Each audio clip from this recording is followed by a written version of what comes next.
The dust had barely settled on Beatrice Owens's worn boots when she saw the ranch stretching out before her like a promise she wasn't sure she could keep. But standing there in the September heat of 1884 Montana, she knew turning back meant starving. The journey from St. Louis had taken everything she had, including her pride. And now all that remained was a desperate hope that someone in Wasco would take a chance on a woman with calloused hands and nothing left to lose. She'd heard about the town from a railroad worker who'd taken pity on her outside of Helena, telling her that Wasco was small but growing, with ranches that sometimes needed extra hands during harvest season. He hadn't mentioned that most ranchers wouldn't look twice at a woman seeking ranch work. But Beatrice had learned long ago that men often omitted the hardest truths when trying to be kind. The main street of Wasco stretched out before her, lined with wooden buildings that looked sturdy enough to withstand the harsh Montana winters. A general store stood next to a saloon, and further down she could see what looked like a boarding house. Her stomach growled, reminding her that she hadn't eaten since yesterday morning, but she had exactly 4 cents to her name, and that wouldn't buy much of anything. Beatrice adjusted the threadbare shawl around her shoulders and started walking down the street, trying to look more confident than she felt. She was 22 years old, though the last 2 years had aged her in ways that didn't show on her face. Her auburn hair was pulled back in a simple braid, and her green eyes still held a spark of determination, despite everything life had thrown at her. The general store seemed like the best place to start asking questions. At least shopkeepers usually knew who might be hiring. She pushed open the door and a small bell chimed above her head. The man behind the counter looked up from his ledger, his expression neutral but not unfriendly. "Help you, miss?" he asked, setting down his pencil. "I'm looking for work," Beatrice said, keeping her voice steady. "Ranch work if anyone's hiring. I can handle livestock, mend fences, and I'm not afraid of hard labor." The shopkeeper's eyebrows rose slightly. "Ranch work? That's unusual for a lady." "I grew up on a farm in Missouri," she said. "I know my way around animals and hard work. Lost my family to fever 2 years back, and I've been making my way west ever since. I'm a good worker, and I don't ask for much." The man studied her for a moment, and she could see him weighing whether to help or dismiss her outright. Finally, he nodded slowly. "There might be one place. The Garrison Ranch, about 3 miles north of town. Warren Xander owns it. He lost his wife and hired hands moved on about 6 months back. Place has been struggling since. He's got a daughter too, about 8 years old. Last I heard, he was trying to manage everything on his own." Hope flickered in Beatrice's chest. "How do I get there?" "Follow the main road north until you see a split oak tree, then take the path west. You'll see the house after about a mile. Can't miss it." He paused, then added, "Fair warning though, Warren's a good man, but he's been through a lot. He might not take kindly to the idea of hiring a woman for ranch work." "I'll take my chances," Beatrice said. "Thank you for the information." She left the store and started walking north, her legs already tired from the long journey into town. The September sun beat down on her shoulders, but she kept moving, driven by necessity and the faint hope that maybe, just maybe, this Warren Xander would be desperate enough to give her a chance. The split oak tree appeared after about an hour of walking, and she turned west onto a narrower path. True to the shopkeeper's word, she soon saw a ranch house in the distance, with a barn and several corrals spread out around it. The property looked well kept but worn, as if someone was trying their best to maintain it but didn't quite have enough hours in the day. As she got closer, she could see a man working near one of the corrals, hammering at a loose fence post. He was tall and broad-shouldered, with dark hair that fell across his forehead as he worked. Even from a distance, She could see the tension in his movements, the way he attacked the work with a kind of desperate energy. Beatrice took a deep breath and walked toward him, her boots crunching on the dry ground. He must have heard her approach because he looked up suddenly, his hand moving instinctively to the pistol at his hip before he registered that she was a woman and clearly not a threat. "Can I help you?" he called out, setting down his hammer but keeping his distance. "Are you Warren Xander?" Beatrice asked, stopping a respectful distance away. "I am." "Who's asking?" "My name is Beatrice Owens. The shopkeeper in town told me you might need help with your ranch. I'm looking for work and I'm willing to do whatever needs doing." Warren wiped the sweat from his forehead with the back of his hand, studying her with dark eyes that held both wariness and exhaustion. He looked to be in his late 20s, with a strong jaw and the kind of weathered face that came from years of outdoor work. There was a sadness around his eyes that spoke of recent grief. "You're looking for ranch work," he said, and she could hear the skepticism in his voice. "I am. I grew up working a farm in Missouri. I can handle horses, cattle, chickens, whatever you've got. I can mend fences, repair tack, and I'm not afraid of getting dirty. I'll work for room and board until you can see what I'm worth." "This isn't women's work," Warren said, but there was less conviction in his voice than she'd expected. "Work is work," Beatrice replied firmly. "And from the look of things, you need help. I need a job. Seems like we could help each other." Warren was quiet for a long moment, and she could see him turning the idea over in his mind. Finally, he sighed. "I've got a daughter. Her name's Lily, and she's 8 years old. Lost her mother 6 months ago to pneumonia. The hands I had moved on to bigger operations, and I've been trying to keep this place running on my own while taking care of her. It's been hard." "I'm sorry for your loss," Beatrice said softly. "Losing family is the hardest thing there is. I lost mine to fever, so I understand grief." Something shifted in Warren's expression, a softening around the edges. "You really think you can handle the work?" "Give me a week," Beatrice said. "If I can't pull my weight, I'll move on without complaint. But I promise you, Mr. Xander, I'm stronger than I look, and I'm not afraid of hard work." Warren looked at her for another long moment, then nodded slowly. "All right, we'll try it for a week. There's a small room off the kitchen that used to be for the cook. You can stay there. Meals are provided, and if you work out, we'll talk about wages." "Fair." Relief washed over Beatrice so strongly that she felt her knees weaken slightly. "More than fair.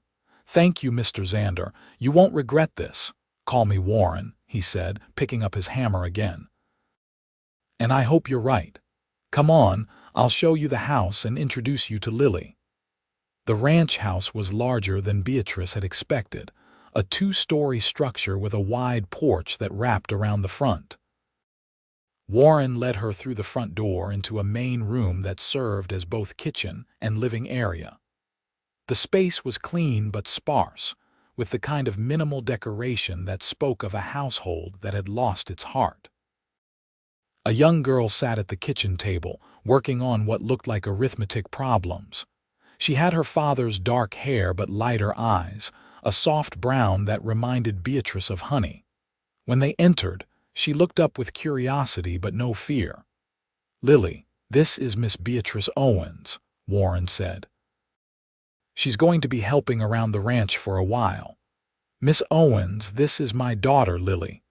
"Hello, Lily," Beatrice said, offering a gentle smile. "It's nice to meet you." "Hello," Lily said quietly, studying Beatrice with the kind of careful assessment that children who have experienced loss often develop. "Are you going to leave like the others did?" The question hit Beatrice square in the chest. "I'm going to stay as long as your father will have me," she said honestly. "I need this job, and I'm not the kind to run when things get difficult." Lily seemed to consider this, then nodded and went back to her arithmetic. Warren showed Beatrice to the small room off the kitchen, which contained a narrow bed, a washstand, and a small chest of drawers. It was simple but clean, and to Beatrice, it looked like paradise after weeks of sleeping in barns and under bridges. "Get yourself settled," Warren said. "Supper's at 6. Tomorrow morning we start work at dawn. I'll show you around the property and explain what needs doing." "I'll be ready," Beatrice promised. That night, as she lay in the narrow bed listening to the unfamiliar sounds of the ranch settling around her, Beatrice allowed herself a moment of cautious hope. She had a roof over her head, the promise of regular meals, and a chance to prove herself. It was more than she'd had in a long time. Dawn came early, and Beatrice was up before the sun, washing her face in the basin and braiding her hair back tightly. She found Warren already in the kitchen, making coffee over the stove. He looked surprised to see her up so early. "Didn't expect you before sunrise," he said, pouring her a cup of coffee without asking. "I'm used to farm hours," she replied, accepting the cup gratefully. "Where do we start?" They spent the morning touring the property, and Warren explained the full scope of the work. He had about 200 head of cattle, a dozen horses, chickens, and a large vegetable garden that was struggling from neglect. The fences needed constant repair, the barn roof was leaking in places, and he was behind on preparing for winter. "It's a lot," Warren admitted as they stood looking out over the property. "I've been focusing on the cattle and horses, but everything else has been falling behind, the garden especially. My wife, Sarah, she used to manage that, along with the chickens and the house. Since she passed, I've been trying to do it all, but there aren't enough hours in the day." Beatrice surveyed the struggling garden with a practiced eye. "I can bring this back," she said confidently. "And I'll take over the chickens too. You focus on the cattle and horses. Between the two of us, we can get this place running properly again." Warren looked at her with something that might have been hope.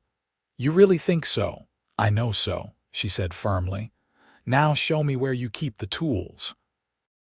They fell into a rhythm over the next few days that surprised them both with its natural ease. Beatrice threw herself into the work with a determination that impressed Warren more each day. She was up before dawn, tending to the chickens and working in the garden, then helping with whatever other tasks needed doing around the ranch. She repaired fences, mucked out stalls, and even helped Warren round up some cattle that had wandered too far from the main herd. By the end of the first week, Warren had to admit that hiring Beatrice was one of the best decisions he'd made in months. The garden was already showing signs of recovery.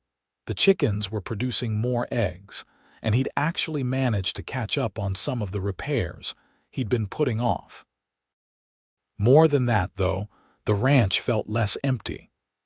Beatrice had a quiet competence about her that was calming, and her presence seemed to ease some of the loneliness that had been eating at Warren since Sarah's death. She didn't try to fill the silence with meaningless chatter, but when they did talk, he found himself enjoying her company. Lily had taken to Beatrice as well, though more slowly. The girl was cautious with her affection now, having learned that people could disappear from her life without warning. But Beatrice was patient, never pushing, just consistently being there. She helped Lily with her schoolwork in the evenings, taught her how to braid her hair properly, and told her stories about growing up on the Missouri farm. One evening, about 2 weeks after Beatrice's arrival, Warren found himself watching her as she sat with Lily at the kitchen table, helping the girl sound out words in her reader. The lamplight caught the auburn highlights in her hair, and he noticed for the first time how pretty she was when she smiled. The thought startled him, followed immediately by a wave of guilt. He turned away, focusing on the accounts he was supposed to be reviewing. It was too soon to be thinking of any woman that way. Sarah had only been gone 6 months. But as he tried to concentrate on the numbers, he found his gaze drifting back to Beatrice, to the gentle patience in her voice as she encouraged Lily to try again with a difficult word. The nights were getting colder as September gave way to October, and Warren knew they needed to accelerate their preparations for winter. He and Beatrice worked long days, cutting firewood, reinforcing the barn, and making sure the cattle had adequate shelter. She worked alongside him without complaint, matching his pace even when he could see the exhaustion in her eyes. One afternoon, as they were stacking firewood near the house, Warren finally asked the question that had been nagging at him. "Why were you really on the road alone? A woman with your skills, you could have found work anywhere. Why come all the way to Montana?" Beatrice was quiet for a moment, setting down the logs she was carrying. "I told you I lost my family to fever. What I didn't tell you was that after they died, their debts fell to me. My father had borrowed money to expand the farm, and when he died, the creditors came calling. I had nothing to pay them with, so I lost the farm. After that, I tried to find work in St. Louis, but jobs for women don't pay enough to live on, and the kind of work I was offered was not the kind I was willing to do." She met his eyes steadily. "I knew how to do farm work, but no one would hire me because I was a woman. I kept moving west, taking odd jobs where I could, sleeping rough when I had to. By the time I got to Wasco, I was down to my last few cents. You taking a chance on me, it saved my life." Warren felt something tighten in his chest at her honesty. "I'm glad you ended up here," he said quietly. "You've done more than pull your weight, Beatrice. This place feels like a working ranch again, instead of something I'm just trying to keep from falling apart." "It's because we're working together," she said simply. "One person can only do so much alone. Two people working together can accomplish twice as much." As October progressed, Warren found himself increasingly aware of Beatrice in ways that both comforted and unsettled him. She'd become indispensable to the running of the ranch, but it was more than that. He liked having her around. He liked the sound of her voice in the morning, the way she hummed while she worked in the garden, the gentle way she spoke to Lily. He liked her. The realization hit him one morning as he watched her teaching Lily how to collect eggs from the chickens without frightening the hens. She was patient and kind, and Lily was actually laughing, a sound Warren hadn't heard nearly enough since Sarah's death. When Beatrice looked up and caught him watching, she smiled, and Warren felt warmth spread through his chest that had nothing to do with the morning sun. That evening, after Lily had gone to bed, Warren found himself lingering in the kitchen where Beatrice was cleaning up after supper. She'd proven to be a good cook, another skill she'd learned growing up on the farm, and the meals had improved considerably since her arrival. "Beatrice," he said, and she turned to look at him, drying her hands on a towel. "I wanted to talk to you about your wages. You've been here over a month now, and you've more than proven yourself. I'd like to make this arrangement permanent if you're willing." $30 a month plus room and board. Her eyes widened. $30. That's more than generous, Warren. "It's what you're worth," he said firmly. "This place would fall apart without you now, and Lily has taken to you. She's happier than she's been since her mother passed." Beatrice's expression softened. "She's a wonderful girl. You've done well with her, especially under such difficult circumstances." They stood there in the lamplight, and Warren felt the air between them shift somehow, becoming charged with something he wasn't quite ready to name. Beatrice seemed to feel it too because she looked away first, folding the towel with careful precision. "I should get some rest," she said quietly. "Early start tomorrow." "Right," Warren said, stepping back. "Good night, Beatrice." "Good night, Warren." As the weeks turned into months, the attraction between them grew stronger, though neither spoke of it directly. They worked side by side through the autumn tasks, preparing the ranch for winter, and fell into a comfortable domestic routine that felt increasingly like a family. Lily bloomed under Beatrice's attention, becoming more confident and cheerful. The first snow came in early November, and with it, a new set of challenges. The cattle needed to be moved to winter pastures. The barn had to be kept clear of snow accumulation, and the daily chores became harder in the bitter cold. But Warren and Beatrice worked together seamlessly, anticipating each other's needs and supporting each other through the difficult days. One particularly harsh morning, Warren came in from checking on the cattle to find Beatrice had prepared hot coffee and breakfast, and had warm water ready for him to wash up. She'd also laid out dry clothes, having noticed that his others had gotten soaked through when he'd broken ice on the water troughs. "You didn't have to do all this," he said, but he was grateful beyond words. "We take care of each other," she said simply, and the word we sent warmth through him that rivaled the heat from the stove. It was later that same day, when they were both in the barn tending to the horses, that everything changed. Beatrice was brushing down one of the mares when the horse suddenly spooked at something, rearing up. Warren lunged forward without thinking, grabbing Beatrice and pulling her out of the way just as the mare's hooves came down where she'd been standing. They ended up pressed against the stall door, Warren's arms around Beatrice, both of them breathing hard from the sudden rush of adrenaline. The mare settled quickly, but Warren didn't immediately let go, and Beatrice didn't pull away. "Are you all right?" he asked, his voice rough with concern. "Yes," she whispered. "Thanks to you." They were so close that Warren could see the flecks of gold in her green eyes, could feel the warmth of her breath against his face. Later, he wouldn't remember making the conscious decision to kiss her. It just happened, natural as breathing, his lips meeting hers in a kiss that was gentle at first, then deeper as she kissed him back. When they finally pulled apart, Warren rested his forehead against hers, his heart pounding. "I'm sorry," he said. "I shouldn't have done that without asking." "I'm not sorry," Beatrice said softly. "I've been wanting you to do that for weeks." He pulled back enough to look at her properly. "I feel guilty," he admitted.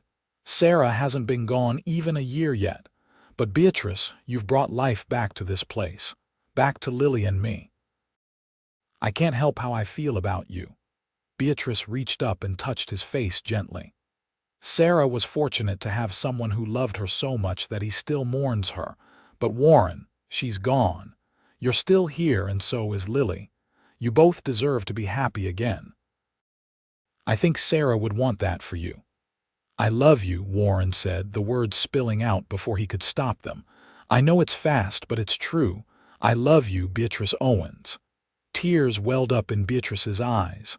"I love you too, I have for a while now. You and Lily, you've given me what I thought I'd lost forever. A home. A family." He kissed her again, and this time there was no hesitation, only the sweet relief of finally acknowledging what they both felt. When they finally made it back to the house, holding hands like teenagers, Lily took one look at them and grinned. "Does this mean Miss Beatrice is staying forever?" she asked hopefully. Warren looked at Beatrice, who nodded, her eyes shining. "If she'll have us," he said. "Forever," Beatrice confirmed, and Lily ran to hug her, followed quickly by Warren wrapping his arms around both of them. They were married in December, a small ceremony in the Wasco church with the shopkeeper and his wife as witnesses. Lily stood beside them, beaming with pride in her new dress that Beatrice had made for her. The whole town had rallied around them, happy to see Warren finding joy again and welcoming Beatrice fully into the community. The winter passed in a haze of happiness. Beatrice moved from the small room off the kitchen into Warren's bedroom, and they fell into married life with the same natural ease that had characterized their working relationship. She was good for him, drawing him out of the grief that had been consuming him, while he provided her with the stability and love she'd been craving since losing her own family. Lily thrived with two parents again. Beatrice never tried to replace Sarah in the girl's heart, but she carved out her own place as someone who loved Lily deeply and was committed to her happiness.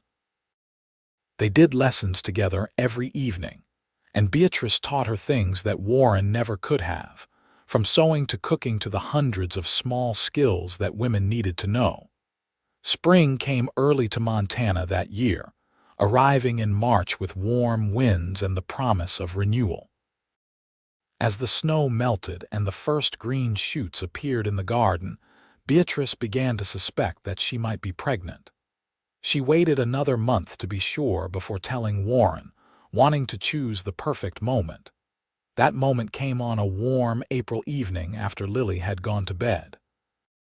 Warren was sitting on the porch, watching the sunset paint the sky in shades of orange and pink when Beatrice came out and sat beside him.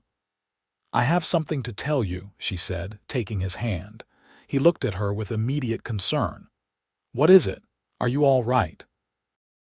"I'm more than all right," she said, smiling. "Warren, I'm going to have a baby. We're going to have a baby." For a moment, Warren just stared at her, processing the words. Then a smile broke across his face, brighter than she'd ever seen.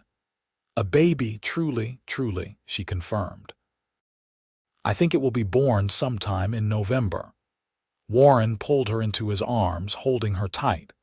"This is the best news," he said, his voice thick with emotion.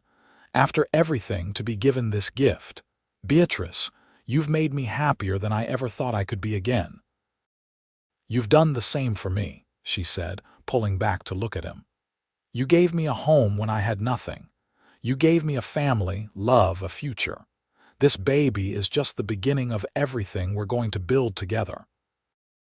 They told Lily the next morning, and the girl was ecstatic at the prospect of being a big sister. She immediately began planning everything the baby would need and asking 1,000 questions about when it would arrive and what they would name it. The months of Beatrice's pregnancy passed quickly, filled with the usual work of the ranch, but also with anticipation and joy. Warren was protective to the point of being overprotective, constantly worrying that Beatrice was doing too much, but she remained active and healthy throughout. The ranch itself continued to flourish under their joint management. With Beatrice handling the household, garden, and chickens, and Warren focused on the cattle and horses, they'd managed to expand their herd and even hire on a young ranch hand named Tom to help with the heavy work. The Xander Ranch was becoming known throughout the territory as a well-run, prosperous operation. In November, just as the first serious snows were beginning to fall, Beatrice went into labor. The local midwife, Mrs. Patterson, came out to the ranch and helped deliver a healthy baby boy in the early hours of a cold morning. Warren held his son for the first time with tears streaming down his face, overwhelmed by the perfect tiny person in his arms. They named him William, after Warren's father, and he had Beatrice's green eyes and a strong set of lungs that he wasn't afraid to use. Lily was enchanted with her baby brother, constantly wanting to help take care of him, and Warren found himself falling in love all over again watching Beatrice with their son. The winter passed with the usual challenges, but the house was filled with warmth and life. William was a good baby, healthy and growing strong, and the sound of his cries and gurgles became the soundtrack of their daily lives. Beatrice recovered quickly from the birth and was soon back to her normal routine, though Warren insisted on taking over more of the heavy work. Spring arrived again, and with it came the news that the railroad was planning to extend a line closer to Wasco, which would make it easier to get their cattle to market. Warren and Beatrice discussed the opportunity extensively and decided to expand their operation, purchasing adjacent land from a neighbor who was retiring and moving east to live with his daughter. As the ranch grew, so did their family. 2 years after William's birth, Beatrice delivered a daughter they named Rose, who had Warren's dark hair and a temperament as sunny as her name suggested. Lily, now 12, was an excellent helper with the younger children, and the house rang with laughter and activity. The years rolled by in a pattern of seasons and growth. The ranch prospered under Warren and Beatrice's joint stewardship, becoming one of the most successful operations in the region. They weathered harsh winters and dry summers, cattle diseases and market fluctuations, but they faced everything together, their partnership growing stronger with each challenge overcome. Lily grew into a beautiful young woman, eventually marrying the schoolteacher who came to Wasco when she was 18. The wedding was a grand affair, held at the ranch with half the county in attendance. Beatrice cried as she watched her stepdaughter, whom she'd come to love as dearly as her own children, start her new life. William and Rose grew up strong and healthy, learning the ranch business from their parents and developing their own personalities and interests. William had his father's quiet strength and his mother's determination, while Rose inherited Beatrice's practical nature and Warren's gentle heart. One evening, when Beatrice was 40 years old and Warren 45, they sat together on the porch watching the sunset, just as they had so many times before. The house behind them was quiet, with William and Rose both away visiting friends in town. They had the rare luxury of a peaceful evening alone together. "You ever think about that day you walked up to the ranch?" Warren asked, his arm around her shoulders.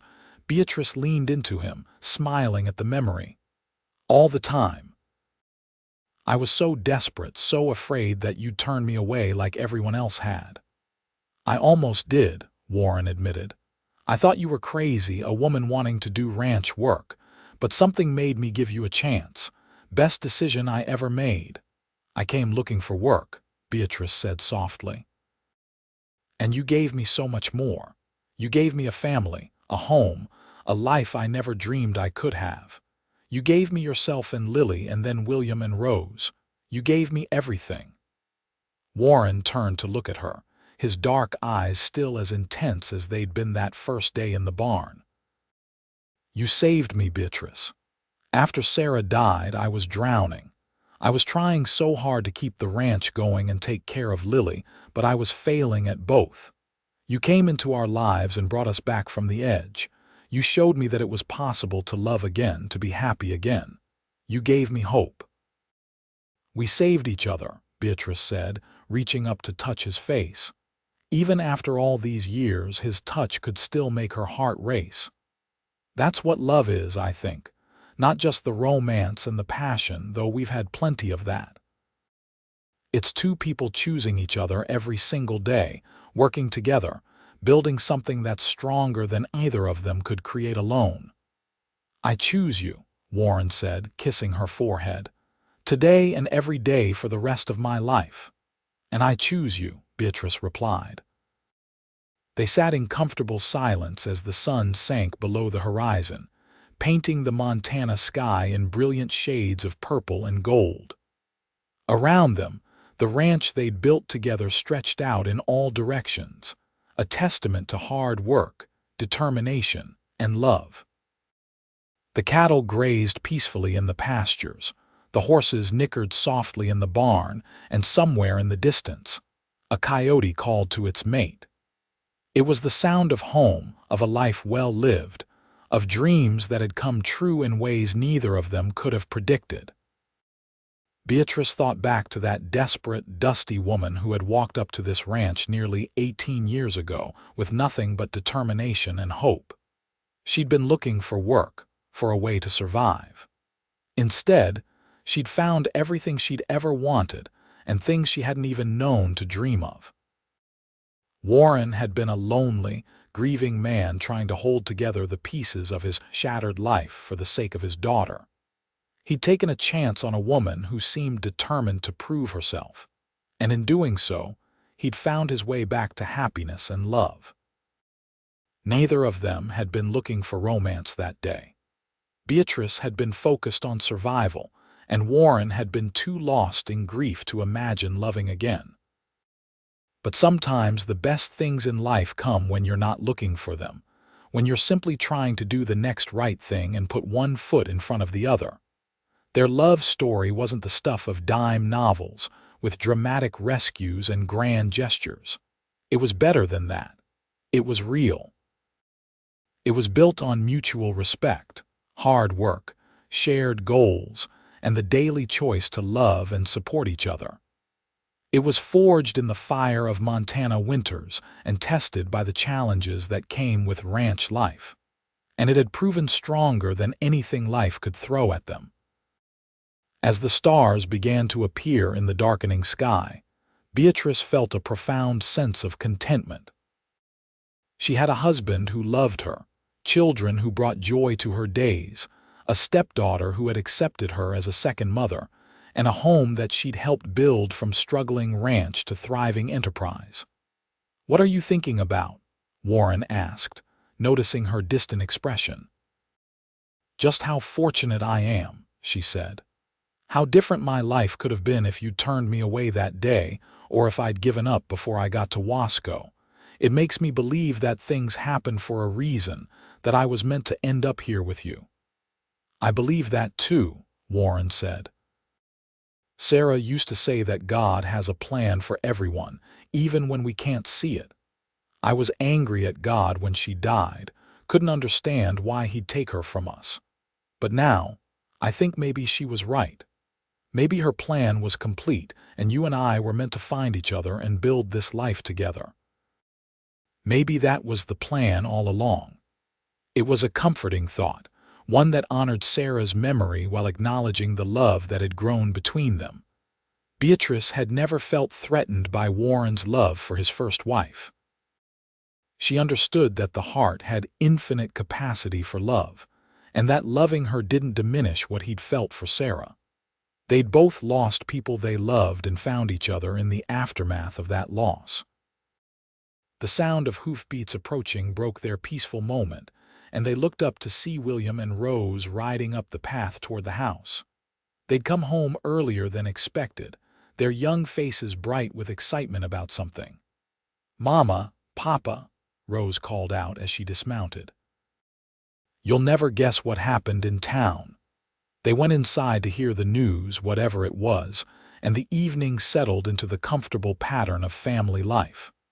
There was supper to prepare, stories to hear, plans to make for tomorrow, the everyday moments that made up a life. Later, as Beatrice lay in bed beside Warren, listening to him breathe in the darkness, she felt grateful for every single one of those moments. The grand gestures and dramatic events were memorable, but it was the accumulation of ordinary days that really made a life worth living.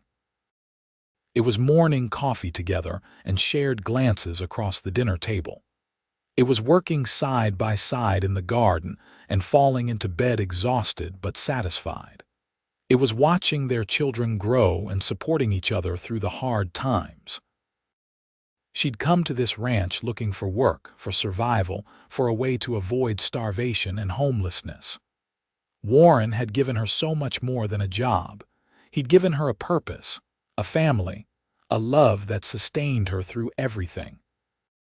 He'd seen past the dusty, desperate woman who'd shown up uninvited and recognized someone who could be his partner in every sense of the word, and she'd given him something too.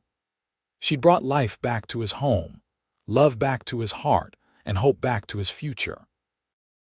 She'd loved his daughter as her own and given him more children to carry on his legacy. She'd worked beside him to build something that would outlast them both. The years continued to pass, each one bringing its own joys and challenges. They weathered droughts and harsh winters, celebrated births and mourned deaths, watched their children grow and start families of their own. The ranch changed and evolved, adapting to new technologies and market demands. But it remained fundamentally a family operation, built on the foundation that Warren and Beatrice had established. When Beatrice turned 50, The whole family gathered at the ranch for a celebration that lasted 3 days. Lily came with her husband and their 4 children. William brought his new wife, a sweet girl from Helena who loved ranch life. Rose was courting a young rancher from the next county over, much to her parents' approval. The house was full of laughter, music, and the chaos of multiple generations under one roof. Warren stood at the edge of the celebration, watching Beatrice surrounded by their family, her face glowing with happiness.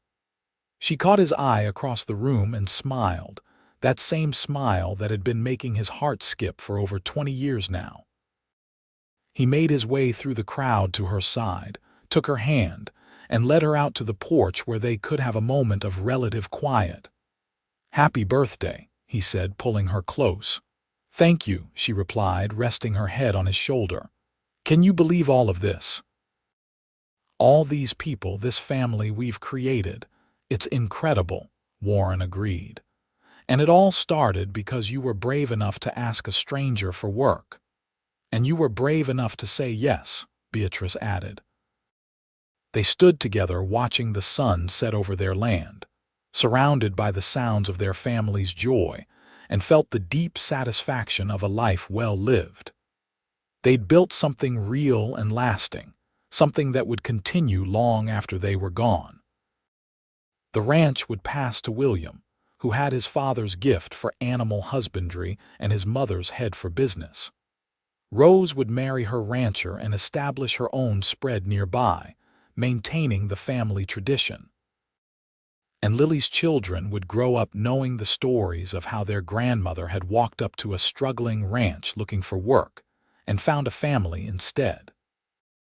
As the years advanced, Warren and Beatrice began to step back from the day-to-day operations of the ranch, letting William and his wife take over more of the responsibility. They remained active and involved, but they also took time to enjoy the fruits of their decades of labor. They traveled a bit, visiting Lily in town and Rose at her ranch, spending time with their growing number of grandchildren. They took a trip to St. Louis once, so Beatrice could see how the city had changed since she'd left it behind. They even made it to San Francisco, marveling at how much the West had developed since they'd first met, but they always came back to the ranch, to the home they'd built together. It was where they belonged, where their roots ran deep into the Montana soil. One evening in early fall, when Beatrice was 63 and Warren 68, they sat on their familiar spot on the porch watching the sunset. Warren's hair was silver now, and Beatrice's auburn had faded to a soft gray, but they still held hands like young lovers. "You have any regrets?"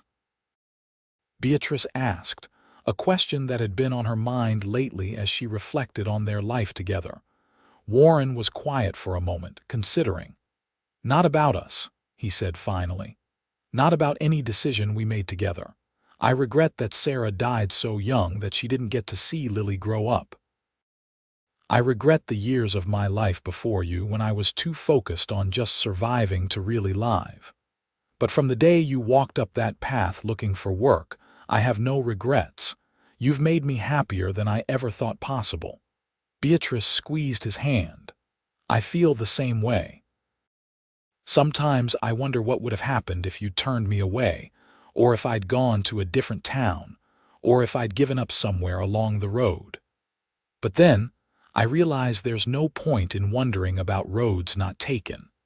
This is the road I'm on, and it's been a beautiful journey." "It's not over yet," Warren said with a smile. "We've got plenty of good years left." And they did. They lived to see all their children married and settled, to hold great-grandchildren in their arms, to celebrate their golden wedding anniversary surrounded by 4 generations of family. The ranch continued to thrive under William's management, incorporating new techniques while maintaining the core values that Warren and Beatrice had instilled. It became known throughout Montana as a model operation, a place where family values and good business practices went hand in hand. Beatrice continued to tend her garden well into her 70s, though she had help now from grandchildren who loved learning from her. She taught them not just how to grow vegetables, but the value of hard work, the satisfaction of self-sufficiency, and the importance of family. Warren remained active with the cattle and horses as long as his body allowed, and even when age forced him to slow down, he was a constant presence around the ranch, offering advice and wisdom earned from decades of experience. They'd built a legacy that extended far beyond the ranch itself. The values they embodied, the example they set of partnership and mutual respect in marriage, the way they'd weathered every storm together, all of it became part of the family lore, passed down to each new generation. On a warm summer evening, just after their 55th wedding anniversary, Warren and Beatrice sat on their porch for what would be one of their last times together. Warren's health had been declining for several months, and they both knew that their time was growing short. "I'm not afraid," Warren said quietly, holding Beatrice's hand. "I've lived a full life, a good life. I've been blessed beyond measure." Beatrice felt tears slip down her cheeks, but she smiled through them. "I know, but I'm going to miss you terribly." "Not for long," Warren said with a gentle smile. "I'll be waiting for you whenever you're ready, but don't hurry. Stay and enjoy the grandchildren, the great-grandchildren. Watch William run the ranch. Live, Beatrice. That's what you taught me to do, and I want you to keep doing it." "I will," she promised, though her heart was breaking. Warren passed peacefully in his sleep a few weeks later, surrounded by family. Beatrice grieved deeply, but she also celebrated the incredible life they'd shared. At his funeral, she stood strong, supported by her children and grandchildren, and told stories of the man who had taken a chance on a desperate woman looking for work and ended up giving her the world. She lived for another 7 years, staying active and involved with the ranch and her ever-growing family. She taught her grandchildren and great-grandchildren the skills she'd learned growing up on that Missouri farm so long ago. She told them stories of the old days, of what Montana had been like when she first arrived, of how she and Warren had built everything from almost nothing. And every evening, weather permitting, she sat on that porch and watched the sunset, feeling Warren's presence beside her, remembering their life together with gratitude and love. When Beatrice finally passed, peacefully in her sleep at the age of 82, the whole county mourned. Her funeral was attended by hundreds of people whose lives she'd touched over the decades. Her children, grandchildren, and great-grandchildren stood together, united by the legacy she and Warren had created. She was buried beside Warren in the cemetery at Wasco, their graves marked by simple headstones that bore their names and the dates of their lives. But their true monument was the thriving ranch, the strong family they'd raised, and the love story they'd lived. The ranch continued for generations, passing from parent to child, each generation adding their own chapter while honoring the foundation that Warren and Beatrice had laid. The story of how they met, of the desperate woman looking for work and the lonely rancher who gave her a family instead, became part of the family mythology, told and retold to each new generation. It was a reminder that sometimes the best things in life come when you're not looking for them, when you're simply trying to survive and do the next right thing. It was proof that love can grow from the most unlikely beginnings, that partnership and respect can create something stronger than passion alone, and that taking a chance on someone can change not just 2 lives, but generations to come. Their love story wasn't written in the stars or destined by fate. It was built through daily choices, hard work, mutual support, and the decision to love each other through good times and bad. It was real, messy, beautiful, and enduring. And it all started on a dusty September day in 1884, when a woman with nothing left to lose walked up to a struggling ranch looking for work, and a lonely rancher saw not just a hired hand but a partner, a love, and a future. She came looking for work. He gave her a family instead. And together, they built a legacy of love that would last for generations.